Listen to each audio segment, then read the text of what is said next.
Welcome back.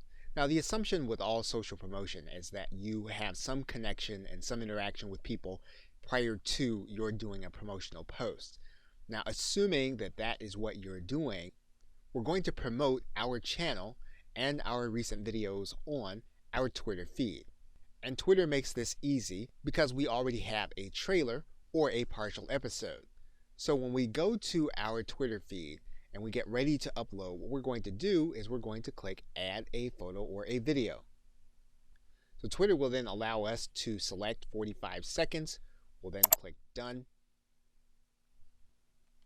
And then our video clip will be active.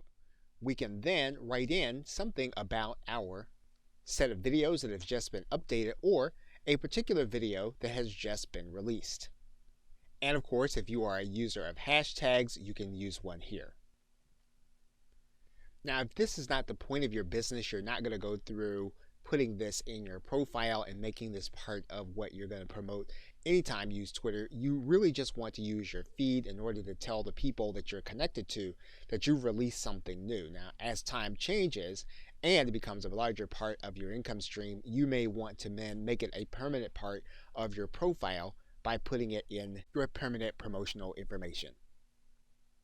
Okay, so with that, thanks, and I will see you in another video.